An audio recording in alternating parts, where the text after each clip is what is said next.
शक्ति जगत जननी महारानी की जय। नीमिया के डाढ़ी मैया डालेली असनवा हो झूली झूली ना। देखी नवरात्र के महीना बा, नीम के डाल पे माई के बसेरा लगल बाटे। अयो को भक्त माई के गोहरा रहल बा का करा। ई नीमिया के डाढ़ी मैया डालेली असनवा हो झूली झूली ना, हो झूली झूली ना। ताली बजाएंगे सभी लोग। मैया झूलेली झूलनवा हो झूली झूली ना, मैया झूलेली झूलनवा हो झूली झूली ना। नीमिया के डाढ़ी मैया, नीमिया के डाढ़ी मैया डालेली असनवा हो झूली झूली ना, मैया झूलेली झूलनवा हो झूली झूली ना, मैया झूलेली झूलनवा हो झूली झूली ना।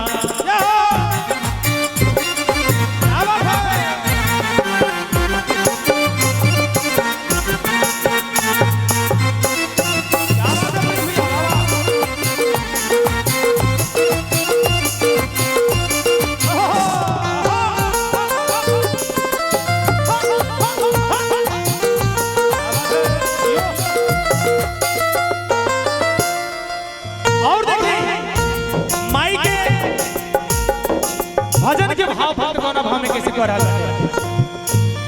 सातों रे बहिनिया के भैरो हमें भैया, आदि शक्ति देवी के अनेक बाटे नैया।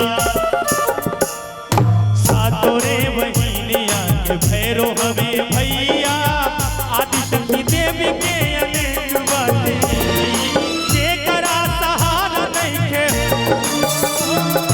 जेकरा सहारा एकरा सहारा नहीं खेरा खेली सरनवा हो झूली झूली।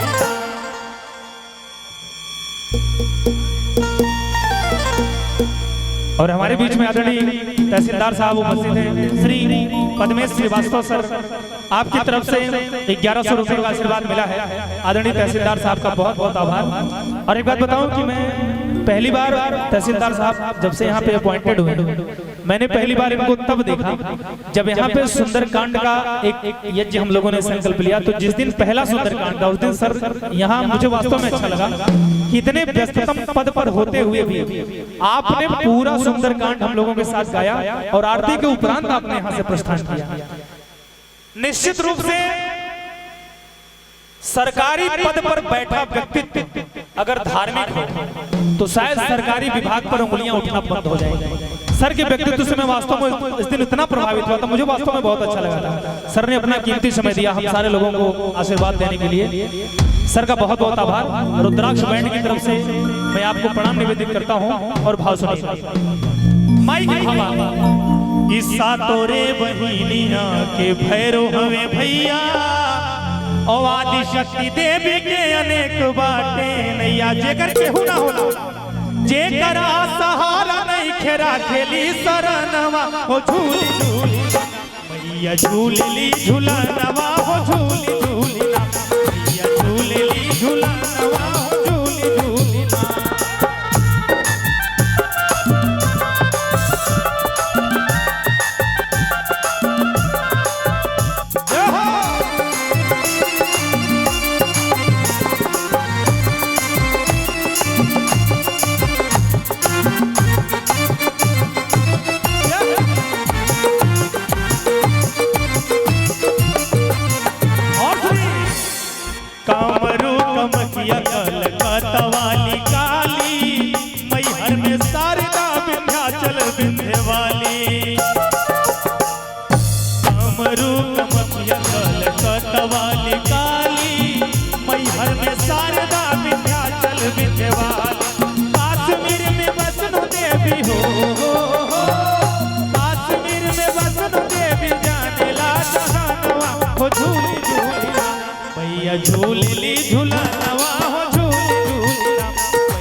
उपेंद्र भैया आइएगा। मैया झूलेली झूलनवा हो झूले